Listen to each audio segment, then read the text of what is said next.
Armada Book 7 Chapter 5, The Human Side Part 1. Ellie, Andrew's group has been lost. Tom said. What do you mean, lost? They had more than 50 ships. How can they get lost? We threw them through a DG to a coordinate near planet Los Angeles, and according to Tiffany, they went through another very large DG.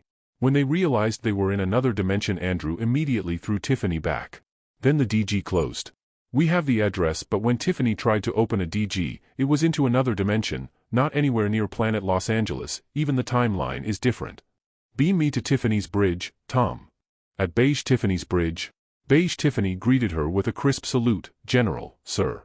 Hi Tiffany. So what happened? Sir, we were thrown through the DG, and along the way we went into another dimension through a very large open DG along the path of the throw at the other side. The DG was probably 8 times the largest opening our DGs can handle. Ellie told Tiffany's Crimson to transfer Crimson's experience to her. The local Crimson near planet Los Angeles confirmed the address that registered with the Crimson on my ship. And they have not opened a DG from the other side? No sir. They have not. I am sending our DG tech people to look at your DG and see what address you came from and investigate your equipment. I will talk to you later.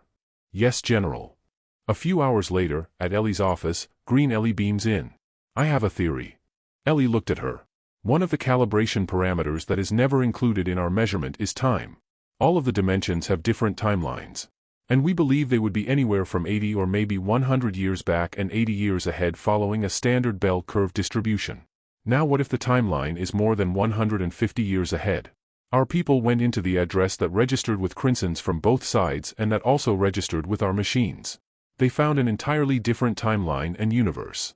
So our addresses hold only as far as those dimensions within say 100 to 150 year time difference? Ellie asked. Green Ellie explained, remember universes flow around, they are never the same as any other in timelines. So if a universe is so far ahead or so far back, we would not be able to open a DG window into them. Our machines simply are out of their range. Add the issue of timeline vector. We cannot assume the timelines move at the same vector all the time. And this difference gets more pronounced when the timeline difference become larger. So maybe at a certain point, say 150 years, the difference may cause this instability, making our DG unable to open the address beyond this point. Otherwise it would be like traveling back or forward in time further enough to affect both timelines. The timelines must be secure and stable as our windows are secure and stable. That is why the DGs behave this way. They were operating within a secure timeline band and zeroes in on a secure and stable location in space-time. So the only way for those guys to get back is to go into a dimension with the time range within the 100-year time band and from there go to another one or maybe straight back home if they are within the time difference range. Or they can get the other side's DG and open a gateway back home. Green Ellie said. So we'll just wait until they figure it out. In the meantime, we must deal with the damaged planet. I think Green Andrew would be calling a meeting in a few minutes. Come on, let's go to him. At Green Andrew's bridge, Gray Ellie appeared. Ellie, I have been thinking. Ellie stopped her. I know, don't get too excited. We can feel you remember. Green Andrew shouted his greeting. Greetings 3 Ellies. I am honored to be in the presence of 3 of the greatest minds in 3 universes. Why do I deserve this honor? I do not know. Green Ellie countered, stop being so dramatic, sir. Ellie has never considered herself a great mind and is very sensitive if someone calls her so. First let me brief you on what happened to Uncle Andrew's group. Ellie said. Wait, Ellie, why are you excited? Andrew said, looking at Gray Ellie. Sir, I believe I have a solution to your Earth problem. Gray Ellie said. Green Andrew quickly changed the conversation. Wait, stop, I think Ellie should tell me first what happened to Andrew. Ellie then went on to tell Green Andrew what happened and their idea on what happened. That's not good. I remember Adams, Ellie and Eric getting lost in their dimension travels. But then Andrew has 52 ships with him. That's enough to fix and control one universe with. Okay Ellie, your turn. He looked at Gray Ellie. Okay, sir, your Earth has a little over 3 billion people and the Maccabees divided the planet not in countries but in land sectors. Olive presented a hollow of the planet. Yes, they have 5 sectors in which one would be the landmass from Europe to China, another one is the African continent, a third was India to Australia, then North America, then South America. They pretty much left out the cold ice caps. Ellie said. Yes, and we can assume most of the rebels are in the ice caps. Green Ellie said. The thing is that they divided Earth so they can manage the people properly, to divide and control them. Now they have human collaborators as leaders. After we remove the Maccabees and Inkeys, we have to do a mind change on the human leaders. There are hundreds of thousands of them. If you go down the ranks of the middle managers who are also their lackey, you would be looking at millions. Then we identify at least 5 million people to work with the Armada. We will give them the intel and implants and other modifications, give them Armada uniforms and send them all out as refugee workers. The first problem would be food and health. Then organization, since we have to reorganize them into one planet with the proper institutions. And finally, this is what Crimson suggested. We spread good thoughts across the planet. The only caveat here is that each of our people must touch the other guy for a few minutes to transfer the good thoughts, like thought hypnosis, and that the effect will not last more than 2 months after we leave the area with our Crinsons. Some will retain these thoughts if they are more inclined to be good. These thoughts and feelings actually make them feel good about things, so they try to get these good feelings back. Gray Ellie explained. Crimson actually transfers the thoughts and feelings like they usually do with our people, it's just that these thoughts and feelings are so intense that they alter your mind like hypnosis. So you are hypnotized into following these feelings and thought processes. Green Ellie said. So those inclined to be good will feel addicted to the good thoughts and feelings. Like good feeling addicts? Andrew asked. The 3 Ellies laughed. I actually expected you to ask that. Well, yes, in a way. They get addicted. Ellie said. Sir, you have to understand that this inclination to be good and to be addicted to the good feelings is in our genes. All of us have it, in various levels. Some have it at very low levels and some very high. Crimson actually changes this during the hypnosis. So when the hypnosis stops, the genes revert back to their past makeup. Some do so slowly, some faster. In probably half of the cases, they revert back very little, so we end up with these good thoughts addicts. Green Ellie said. I actually find it funny that a person can get addicted to these thoughts. Andrew said. Sir, it's really no different from our joke levels. Crimson actually give you the joke levels you like. Some want more, some less, and some have found their joking comfort levels. Ellie said. So this joking level is more sinister than it seems. My Andrew actually said those exact words when he realized the Marantais were going about their work in Greek Fantasyland. They changed their names to Greek names like Samson and Atlas. Ellie said. That is not only sinister but troubled. They all laughed. Actually changing your name to a famous one makes you famous as well, in the reality shows, that is. Since Atlas is a very good commander, he gets a lot of publicity, especially in the Marinti worlds. Another is Commander Bromat, who became the rapping prince for the Norsets. Now a lot of Norsets are talking rap, and this alone became a reality show contest in the Norset galaxies. Ellie said. So I get it that Bromat was not the best since he's only a prince.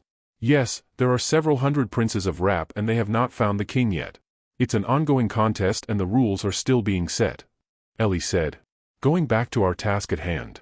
So we remove the Maccabees and Inkeys, mind change the leaders and spread good thoughts. In one sentence, yes. Ellie said. That does not sound too complicated. Later that night Ghost Ellie visited Ellie. Ghost Ellie explained, I think you don't really need to be here. There are 3 of you here in our dimension, I mean your dimension, only has me and I'm a ghost. Ellie thought for a while. Okay, I will go back. Tom, I want to go back to our dimension. Leave only 30 science ships here with the 2 Ellies, the rest, we go home tomorrow. The next morning at Andrew's bridge. There are 4 of you here. Andrew said. Sir, this is my double at my dimension. She's a ghost. I need to go back to my dimension.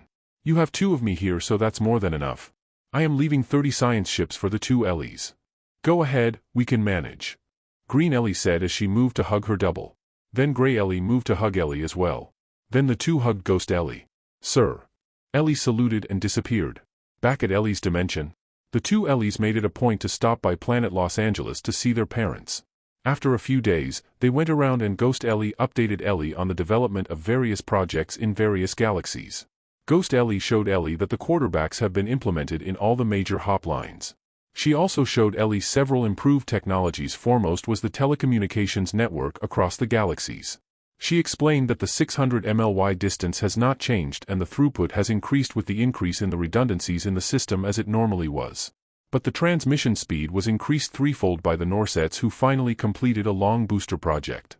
Also the TPs have been redesigned and looked much simpler due to the Norsets' way of thinking as they improved the controls and software. The Inkeys on the other hand have started to implement a galaxy-wide commercial quarterback system involving small ships, up to twice the size of a Jinta. The Max and Norset are following suit. This was a result of their need to move logistics around following the increase in shipbuilding operations across their galaxies. Roden insisted that the revenue should go to the Armada, and the Max and Norsets agreed. After 2 weeks, the two Ellies found themselves near David's home planet. "Look, Ellie, this is something you have to do on your own. I have to go back to work anyway. All those thoughts and feelings you got from me about him, you must now feel them yourself. You have to feel yourself more. I think you should enjoy this and tell Crimson to keep these feelings safe and locked up so when you need to feel them again, you can do so." "I did, and it was the best thing I ever thought of," Ghost Ellie said.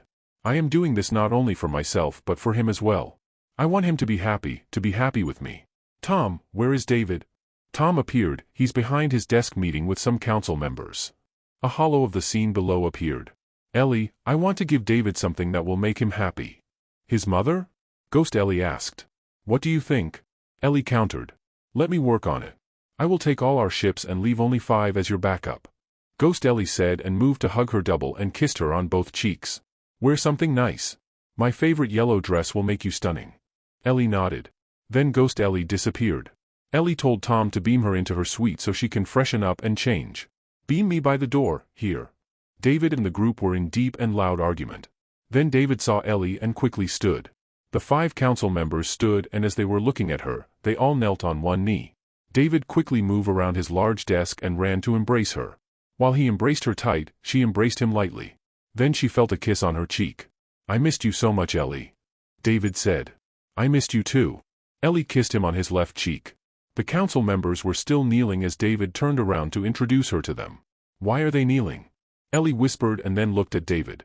"As I said to my people, you are more than royalty. Please stand. I don't want anybody kneeling before me." As David introduced each of them, Ellie made sure she put them at ease by embracing each of them gently and a little longer than usual. She told each of them never to kneel in her presence. "We were arguing about reducing the number of our planets from 40 to 30. I wanted to reduce the number to 30 since we have TPs already, but they said it was not proper. My ship has data on all the planets in your galaxy. You must move only to those planets that are the best for you, not because they are near or within TP range. There are planets that have more resources than others. Move to these so you will not have to travel to get these resources. Tom, show these people the best planets to be in and put rank numbers beside them. Show only those within TP range of their existing planets." Tom appeared and showed planets in their area. "See, this planet is ranked number 1 and this one on the left is number 2. None of your 30 planet colonies, see their numbers beside them, made it to the top 50. I would suggest you leave some of your planets and move to these top 10. These planets will serve you well for a very long time." Ellie explained. "Then that is exactly what we will do. Dina, please ask my uncle to plan accordingly." "By the way, how are your TPs doing?" Ellie asked. "We have no problem with them, but I would rather have a few more." "How many more?" "Maybe 1,000 of the medium-sized one and 500 industrial ones." "Tom, tell the Max to send 2,000 medium and 1,000 industrial TPs to David. And tell them to double the number of the TPs for the other alien species as well." "Yes, Ellie," Tom said. "So how is the family?" "Father is in another dimension, Lacey is now with the Talonauts, and Solly is near planet Portland with her science ships. She appeared yesterday and was so excited in telling me about the planet university." "You want to have your own planet university?" "Yes, but the issue would be teachers. We have teachers who can teach what we know, but we do not have those who can teach us what we do not know." "Tom, which of the planets would be best for a planet university?" "This planet, a lot of flora and fauna, a lot of different terrains, a lot of islands and water bodies." Tom pointed to the planet Hollow. "David, build here and I will tell Roden, Binatton and the Max to give you at least 60,000 teachers. Better yet, Tom asked the 3 when can they send the teachers. They can teach now in your universities." "Give me a few minutes," Tom said. "You have not even sat and you solved 3 major issues in our world. See guys, it makes sense for me to marry her." They all laughed. "Why don't we sit then?" She reached to hold David by the hand. David directed the group to the outside lounge area. As they walked, Tom appeared walking. "Ellie, Binatton will send 30,000, Roden will send 30,000 and the Max will send 40,000. They said they will send more if you ask." "That's good. David, I think you should also make plans to include the other aliens entering your university planet. Planet Portland started as a purely human planet, but now it has facilities for more than 24 alien species. This is the reason why the 3 leaders sent more. See, you're the person who can talk straight to and get her way with all the intergalactic leaders in this universe. Ellie stopped before sitting. Yes, I guess you could say that. Wait, what's with all this praise, Ellie, and more than royalty play? David laughed. It's not a play, it's just reinforcing how my people look at you. The lesson for the day is that we ask and you give more than what we asked. I do not want to be praised like royalty. I do not want people to think I am over and above them. My work is all about teamwork and I am used to working together with people. Do you understand what I am telling you? She put a finger on David's chest. Okay, no more praises. I also do not want anybody kneeling before you and praising you. I want you to be treated equal to me and your people by your people. I don't mind and I would agree with you, but people are just used to these things. No, your father did this, your sisters did this. Why not your people? They should learn from what your father and sisters are showing them, how to relate to others. You are indeed wise and extremely smart. And very pretty in your yellow dress. Ellie smiled at her. Thank you, Dina. Remember, praise is good. Just don't make it a habit of praising me or David here. Often, it leads to a warped sense of reality by those doing the praising and those being praised. My king, I would have to go now and talk to your uncle. Dina said. The others also had something very important to do somewhere else. Hey, why don't we go to your planet? Show me around. Introduce me to your parents. I have not met them, you know. I want to meet some of your friends and family. I thought you're busy being king. Yes, but I prepared well enough. I created a multi-alien committee to address our needs. Uncle Manpat helped me form it. So that when you do come and visit, we can be together. That's forward thinking. Okay, let me get you to planet Los Angeles. Tom, beam us to the bridge please. Tom was standing beside Ellie's chair. The other ships are all ready to leave. Quarterback us to planet Los Angeles please. Ellie said. We will be there within the hour. Tom said. Why don't we move around the ship? I want to show you some things. David nodded and he moved to hold her hand. After an hour, David and Ellie were at the mess hall eating ice cream. We have arrived near planet Los Angeles. Tom said. Brad appeared. Ellie, your mother is asking if you can have dinner with them. David, this is Brad, my mom's ship AI. Yes, tell her I have David with me. Where are they by the way? Your mother is in a meeting with Julia at the medical center while your father is with Albert at his office on the lake. They will be home in an hour. Great, I can show you around. Where? He stood and held Ellie's hand. Let's go to the party place so you can see my old planet. Tom, please. At the party place? David moved around and, this is a nice place. Is that your planet below? Yes, that's Earth. This place belongs to Uncle Andrew. Roden gave it to him as a wedding gift to hold their wedding. Looks very much like my planet. But you have more ocean. Why don't we go down and see the ocean? David nodded. Tom beamed them beside a cliff in a beach in Southern California. Ellie, there are nude people here. David said. Ellie laughed. Tom, wrong beach. Beam us to a beach where there are no nude people. Tom beamed them under a wharf. As they walked, Ellie took off her shoes and readjusted her body armor to show her feet. David was wearing black riding boots and he thought it would be harder to remove them. He did try to blend in by removing his coat and shirt, leaving a white undershirt. This is a nice place with a lot of people, kids and families all around. David said. Ellie ran into knee-deep water and she waved David to follow. Then as David got near she splashed him with water. David laughed and threw his coat and shirt on the beach. Then he splashed water on Ellie. Ellie ran and stopped to splash water at David again. David was quick and he expected Ellie to do so. He moved sideways and splashed more water at Ellie. After several splashes they were both soaked. Ellie ran towards dry beach to stop David from being carried away in the moment. As she fell, she realized she had lost her shoes in the ocean or maybe under the wharf, she thought. Come over here. She waved to David who was looking for his coat and shirt. He saw her and walked over, laughing. That was fun. Now we're all wet. Let's walk over to the crowd over there to see what's up. Beyond the line of people they could see a muscled man wearing an Olympic gold medal. His two assistants were adding more weights to a straight barbell. Bet you can do better than that. He looked at Ellie. Of course, let him lift that and then I will have them add more weights and lift the whole thing with one arm. How's that? Show off. Although I don't think you can do that. Just wait. The crowd cheered as the champion lifted the weights with some difficulty. David pushed Ellie in front of the champion. Then he motioned for her to go on and challenge the guy. Ellie felt funny and said, Hey, can I have a chance to lift that thing? Champion said, Sure. But I want double the weight. She motioned the two assistants to add more weights. The champion told his assistants to add more, pointing to some weights. When they were done, Ellie moved behind the barbell. In her wet yellow dress and bare feet she pretended to warm up, cracked her fingers and positioned one hand on the straight bar.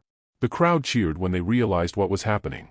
Ellie waved to the crowd and pointed at David. David put the thumbs up. Ellie suddenly jerked the barbell on her chest and with one flowing movement jerked it over her head with one arm. The bar bent a bit. Then she threw the barbell a foot over her and caught the same with her other arm. Then she moved it back to her other arm by throwing the barbell high enough to have the other arm catch it. Then back to the other arm. She wiggled her hips a bit. The crowd became quiet and she put the barbell down, slowly. That is how you should lift weights, Ellie told the champion. She ran and David ran with her. She could see the champion trying to lift the barbell without any luck. The crowd was dumbstruck as was the champion. They ran towards a shopping area. How did you do that? You cheated. David shouted at her. Ellie laughed. Tom helped me. Let's go over to that store. I want to buy you some earth clothes. They entered a store selling beach wear. They went around the store and looked for something decent enough. David showed how he loved the beach shorts and Hawaii shirts. Ellie got herself a flowery midi dress. When they got out of the dressing room, Ellie realized her body armor was showing. She told Tom to reprogram the armor to move higher. David was excited about the sandals and could not make up his mind. Ellie chose a regular walking leather sandals for him. She got a slip-on sandal for herself. Ellie told Tom to beam some money while she was in the dressing room. What do we do with our clothes? I can't throw this yellow dress away since this is Ghost Ellie's favorite. Here, put them in this large bag. She went over the counter and wanted to pay. When she looked around she saw David seemed to be very interested in the other shirts. Get all the shirts you like, all the sandals you like and get a hat, that one. David nodded and Ellie followed him around. After a few minutes David was holding more than a dozen shirts and 4 pairs of pants. Ellie was holding more than a dozen shorts and 2 hats. Ellie was patiently walking behind David until I'm done. Let's go. We have to pay first. She moved towards the counter and beckoned David to follow. They had to carry 10 large bags and Ellie found it a chore. She told David that they should be going now. Tom directed them to a covered parking lot and told them to walk under the stairs where he would beam them out. Tom beamed them in front of Ellie's house. Your mother will be here in 10 minutes. Let's go inside and freshen up. You should take a bath, you smell like the beach. She directed David to the bathroom and showed him where the towels, soap and shampoos were. Here you can wear these shirts and shorts we bought. Wait, you don't have boxers. Tom, get some boxers for David and beam them here. What are boxers? Several boxers appear. Wait, those are for women. No. Men here wear them. Women's boxers are prettier. Come on, take a bath. She got out and slammed the door. She went to her room and took a bath in her bedroom's bathroom. She found David sitting outside. As she approached him she realized David's clothes still had tags on them. She walked over to him and told him about the tags. I like that dress. It shows your great legs. Stop, don't rape me in your head. They both laughed. Tom beamed some white wine on the table across David. He got up and poured the wine on 2 glasses. I like the weather here. Not warm, a little cold.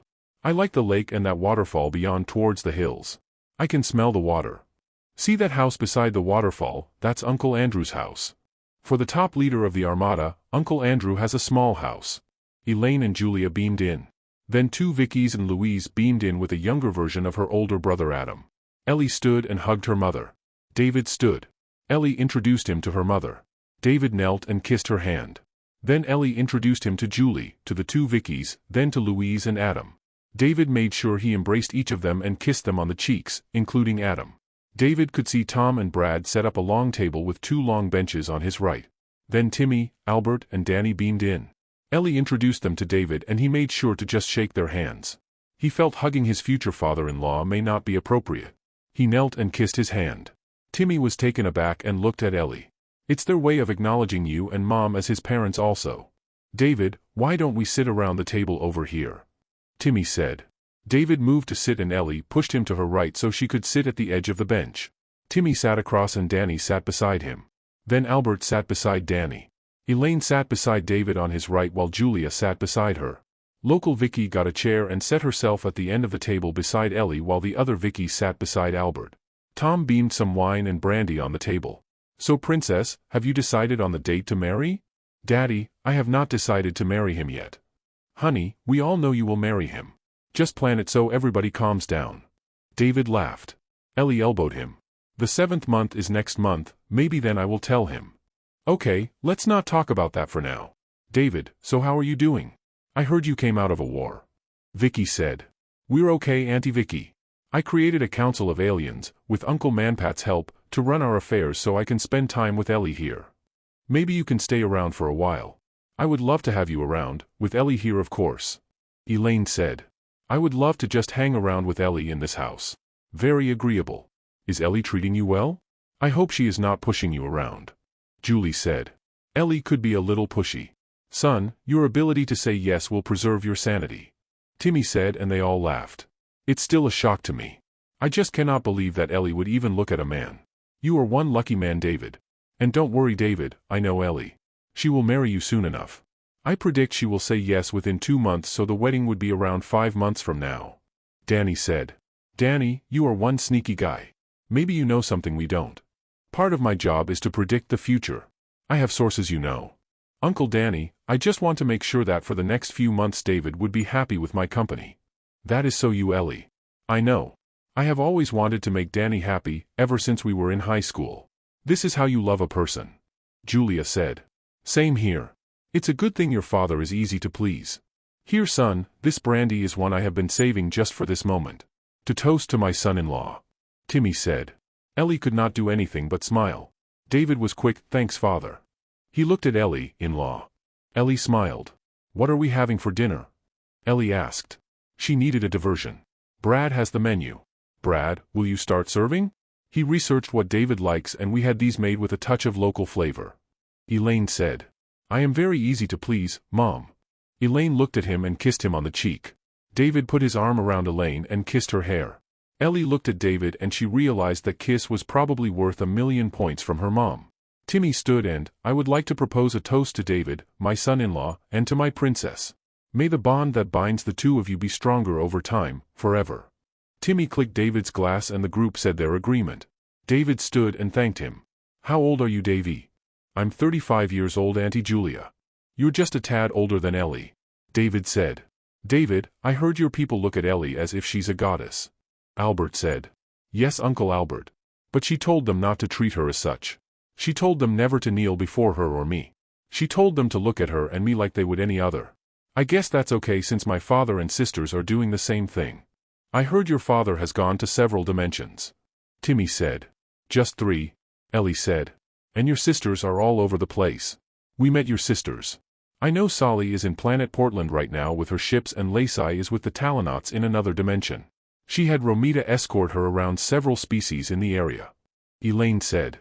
Wait, we are all talking telepathically. I thought you did not notice. Ellie said. I have yet to learn how to close my mind and control the information in and out of my head. David said.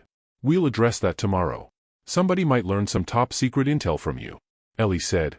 Honey, why don't you take Dave downside? Mom, we came from there just an hour ago. She then related what happened up to their shopping spree. That is so funny. Albert said. You know there are several alien groups downside. Some are cloaked while the others are using the chameleon device. Most are so at home. A lot of them are downside shopping and sending these to their home worlds. I am sure some of them are your people. Yes, that is how trade starts. Ellie's friends are quick. Lacey, Edna and Maria have formed several industry groups and these activities helped us determine the value of our currency at the currency exchange. David said. That's good to know. Ellie said. Why don't you tour David around the human planets? Introduce him to the leaders like Sam, Sonia, then to Binathan, Roden, the Mac Council, to the Bofangs. It would be nice to have them know him. I am sure you would be needing something from these guys. Yes, I would like to thank those people for all their help. David said and Ellie nodded. She held his hand tight. The food started to arrive and Tom appeared with several bodies to serve the soup and wine. The next day, Tom beamed David from Ellie's stateroom where he slept for the night to Ellie's house. Good morning, everybody.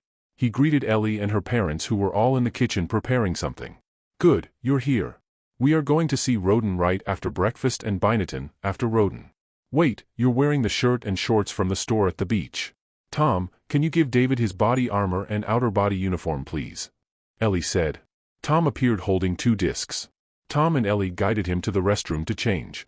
Timmy treated David to a breakfast of bacon, eggs, hash brown and coffee.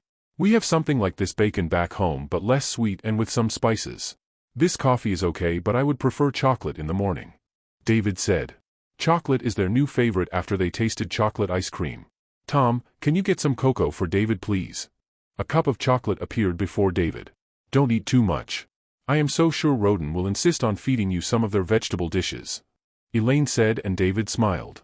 Taylor appeared at Roden's office. Roden, Ellie and David have left planet Los Angeles. They will be in beaming range in an hour. Tell Marshal Radano and Marshal Celino to prepare to join us. Roden said. After an hour Ellie and David beamed in front of Roden. Then Radano and Celino beamed in. David, this is my uncle Roden, Radano and Celino. Roden moved to hug David, then Ellie. Radano shook David's hand and saluted at Ellie. Celino moved to hug Ellie and shake David's hand. Celino is a Mac and you probably just saw into their collective.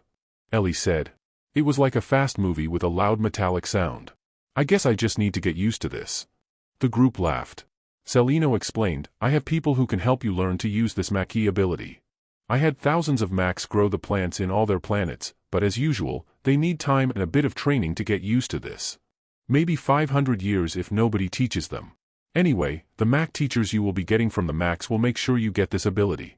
David, I want you to know that the Mac collective of the Inkeys is happy and honored that you, a Maquis, will marry Ellie. Celino said. Celino, I have not yet decided to marry him. They laughed. Why don't we all sit outside? Roden said and moved them over to his large garden office. Manpat told me about your outside office and I am really impressed. David said. Roden motioned them to sit. Radano and Celino sat across Ellie and David while Roden sat at David's right. I got the idea from Andrew's backyard. I could not produce a waterfall and a lake, so this is what I can muster. Roden said. I came over to express our people's gratitude for all the things you have done for our people, the latest of which are the teachers who will teach my people things we do not know. I hope you will see that our people are a grateful people and understand where gratitude is due. But they mistook their praise of Ellie. David said. See Ellie, a grateful people. I believe that the Inkeys are as grateful as your people, David. So you could say we are in the same boat. Now why would they mistake their praise of you, Ellie? He looked at Ellie. I believe you already know, Roden. Anyway, as an Armada commander we must adhere to our principles to always consider ourselves never above or below other species. Well said, Ellie. Radano said. I also know about your concern, David. Roden said. What concern is that? David asked as Ellie looked at Roden. You're right, the human side of the galaxies have not received the kind of intrusion in terms of Armada missions you deserve. But it was Andrew's call. How did you know? David asked. From the Macs, of course. Remember your Macs talk to our Macs and all the other Macs in the galaxies. And we have heard this murmurs among the Macs. I have never realized this. But the reason is probably because we wanted to ensure the safety of the galaxies by finding the fastest and most advantageous ways to establish the Armada so those galaxies would be secure as early as possible. As I said, it was Andrew's call. Whatever he decides is what it is. I did mention this to him and I felt his pain also. But we simply are doing so much. Billy is up his neck with this intrusion missions. Roden said. I have gathered a force of 500 ships, multi-alien, to intrude into the human worlds. Radano said. The most important activity, given limitations on resources, is to secure the key personnel in as many worlds and universes as possible. It could be a commando operation that will last years, but it is most important that we secure our leaders and Armada people. I can allocate more than 2 million of my commandos to look and protect the personalities, not only humans, but other species as well.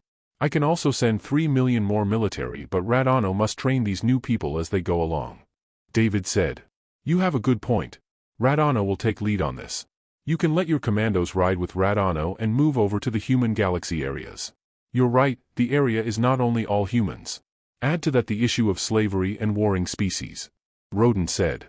Actually, the Macs, not Inky Macs, are planning to provide another 500 Armada-class ships with newbie Mac personnel for Radano to do the job. The Norsets will attach 2,000 ships also. So 3,000 ships to address the issue. Remember, you would be dealing with several universes of human areas. Celino said. Roden, guys, this is all good, but my intention is to show David around. Have him meet the leadership personalities. Have him express gratitude to those who have helped his people. I am sure Radano can accomplish this mission that will take several years. Right now I am just hoping David can be happy with my company as we go around. Ellie said. Roden smiled. That is so you, Ellie. I would never put you in a situation where your marriage would be delayed by a day. Of course, we only wanted David to commit his people and that's it. Look, Ellie, while securing the galaxies is important, your marriage is also as important, maybe more important especially to all the Macs across the galaxies. They all laugh. Tony and Layla appeared with their daughter Carrie. Ellie quickly stood to hold the baby. I know, you invited Tony and Layla with their baby to drive a Point Rodin. Ellie said. Whatever gave you that idea? Let me guess, Andrew? They laughed. Ellie introduced Tony and Layla to David. David made sure to hug Tony and Layla, and to kiss the baby. I invited Tony and it just happened that he brought Layla and the baby along. Don't lie, Rodin. Ellie exclaimed as she smiled at Carrie and kissed her on both cheeks. Rodin laughed. I did invite him. He actually was concerned that while the TPs in this dimension has served our world well, these are not at all available in other universes. Some are developing their own lines but not enough to support their growing armadas and linked enough with quarterbacks to enable them to respond as we can here in our dimension. Also trade, that will bind them closer, will not prosper. So a working TP network is important. Rodin did invite me. It is really a concern among our new Armada groups. They see the TPs as basic to their strategic defense structures and they want to have their own. Now Rodin, Binatton and Gilkin have been talking about this and they told me their concerns. I am here to address those concerns. It may take a bit of time, but now I am ready to roll the ball. Tony said. So how do you intend to roll the ball, Tony? David asked. Tony then discussed to the group the approach he developed to address the issues. He pointed to marked differences in approaches in different universes. So your plan is to DG in near the Tosbans, beam them out of their ships and DG out with their ships? Ellie asked. They have the best TP ships. Of course, the job will help the Talonauts in those areas. And since we would be doing this, anyway, why not do it in an organized way? Tony asked. I actually find that funny. Rodin said. Well, it does look funny. I could just imagine the face of the Tosban Emperor and his commanders. You know, we did plan on doing this, to take over ships, like pirates, when we needed ships. Carrie reached out to move to get to Layla. Layla was quick and she stepped into Rodin's office with her baby. Tony stood to kiss the two. I remember that. It was actually Manpat's idea, not our Manpat, another Manpat from another dimension. I have talked with a lot of the Manpats and they all were supportive as long as they have at least 2 Talonot Manpats kiss their asses. Tony said and they all laughed. Taylor appeared. Binatton and Gilkin will be here in less than an hour. Sonia and Sam will be here at about that time also. Okay, Ellie, I did invite them to meet David and also to talk shop. I would like Sonia and Sam to provide us with at least 5 million men each to work with Radano. Radano has been monitoring their military and he believes they have trained enough to be spaceworthy. Tony then discussed how the TP lines would be developed over a period of 2 years. Then he discussed the use of the Maccabee ships, those abandoned with the removal of the emperors. He discussed the variations in implementation would be affected by the existence of the Armada in those dimensions. Sam and Sonia beamed in with Nissel who provided their transport. Then Binatton and Gilkin beamed in with Kirk. Ellie was quick to introduce David to the new group. As usual, David got a shock from Nissel and Gilkin as he got a taste of the collective again. But he did express his gratitude to the two as he did for Rodin. Then Kirk and Nissel excused themselves. They just came over to meet you, David. Gilkin said and Ellie just smiled.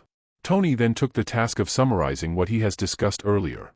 Celino then discussed the new thrust into the human galaxies and their surrounding alien neighbors. David has pledged 2 million experienced and 3 million newbie military personnel to the task. We are hoping that you, Sam, and Sonia here can match the same number of personnel. Celino said. I have a lot of well-experienced military operatives but we have a small population. I have already sent more than 2 million of my best military personnel to Andrew. I can only commit 3 million more over a period of a year. I do not think I will have a problem with volunteers once I send the word out. And Tony, we need more hop ships in our area. Maybe 2,000 ships with several new lines would be enough. Sonia said. We are working on these. 500 will be on stream in 3 months. We used the old Maccabee ships. I told Chilla to divert 200 to your area as they run a new line through your area. Tony said. I guess 500 will ease the load well enough for now. Sonia said. Same here. I think it's about time we step up our participation in this interdimension expeditions. I can commit 4 million of my people to the undertaking. Sam said. The operations will run for several years and I have picked a planet near planet Tricus as my command base planet. Radano said. Then Wendy appeared as a hollow. Then Albert beamed in. Wendy, this is David. You know Uncle Albert. Ellie said. Hi David, I am so glad to meet you. I apologize that I cannot come over to personally meet you. Wendy said. Rodin summarized what Sonia and Sam has committed. Okay, I can match Sam's number, but it would have to happen in a period of a year. I am only one planet, as is Sam and Sonia. Wendy said. I guess I can commit 5 million over a period of a year. Albert said. Guys, I know you are all worried about the money. But I assure you that the revenues from our hop ships alone would be more than enough to bankroll Radano's operations. Remember, this is still an Armada operation. I believe that at least 4 dimensions are on stream to make the hop system generate revenues for their expanding armadas with extra money to contribute to another if needed. Roden said. The money is a Mac priority, so as we also intended to put up commercial exchanges, we also make sure the hops make money for the Armada. Gilkin said. The Norset Council will commit another 2,000 ships in the next 4 months for your group commander Radano. I have secured a commitment from the 3 Norset dimensions where ship production has been increased to provide 3,000 ships in 4 months for you. Byneton said. Radano has put out a request for 500 transport and service ships, and the Inkeys are reallocating these ships for Radano's operations. Roden said. We cannot commit more than what we promised, no more than 500 ships. Eric and Roger have been on our necks trying to get as many ships as they can. Don't worry, Ellie, your 500 science ships will not be affected and we will continuously deliver as promised. And don't worry about the eggheads, we have a lot of old-timer Macs who will be called to work for you. Gilkin said. Chilla promised to give me all the eggheads I need, and I told her we can start with 1 million Maccabee scientists. That would work. But you have to talk to Rabina about getting other eggheads from other dimensions for you. This diversity will be good in the long run. Roden said. Suddenly Maria and Edna beamed in. Ellie was surprised, but she was quick to react. She moved to the two and embraced them. Edna and Maria went over to David and hugged him. Maria, Edna, we have avoided talking about the wedding. We are now talking shop. He then summarized what has transpired in a few sentences. So why are you two here? Ellie asked. Roden told us that the meeting would be about human interdimension intrusions. He figured that we should help them integrate commercially. Our role is to provide the people who will look at the approaches to achieve this in a more efficient and more productive way. Edna said. Of course we assumed that our doubles would be taken care of. Maria said. Taken care of? Ellie asked. Yes, protected and trained. We have actually met several of our doubles. 2 came from those dimensions you operated in, Ellie. Edna said. Ellie laughed, and all the Mariahs are divorced. They laughed. Taylor appeared. Roden, the food is ready. Roden invited the group to his banquet hall in the next building. David and Ellie found themselves meeting with the leaders through the afternoon and topped off with a formal dinner at the same hall. The next day Ellie and David had their breakfast with Harold and Alan at Andy's in Planet Los Angeles. Andy and his wife Rita were there to meet David. So this is the famous Andy. David said. My steaks are famous, not me. They all laughed. So how's our old-timer program? Harold asked. Easier now. But I would rather triple my volume. Ellie reminded David that this is what she told him earlier to set up for their old-timers. You have to make a conscious effort to help those who do not have much time left. Ellie said. I understand now. David said. Don't worry about it. Christy and Ricky are scheduled to visit your world within the week. Andy went on to explain who Ricky and Christy were and what they would be doing. So how is Ellie treating you? Harold asked. It's so funny that I hear that question often. Now I am beginning to suspect Ellie is something more than I think she is. Ellie pushed his shoulders. She has all the solutions to my problems. David said. Very diplomatic. Ellie, I heard Albert committed people to a new expedition the Armada is going to have? Alan asked. Yes, 5 million. I supposed he would be getting them from you? I guess it's about time. I need new blood. I have started a military recruitment program last year and I have expanded to more than 6 million personnel already covering all the Earth-human planets. If I send 5 million, that would mean I have to restart my recruiting program and get new people. I believe Planet Portland has 3 million for me. Alan said. I am amazed at how easily you guys talk about the grandest things. Yesterday, I met a lot of the big names in the universe and I am impressed how much they care about the human side of the universe. They talk and joke about the biggest things over ice cream and wine. Like they have been friends forever. David said. That's how it is, David. Ellie said. You could say we know each other way too much for our own good. Alan said, and they all laughed.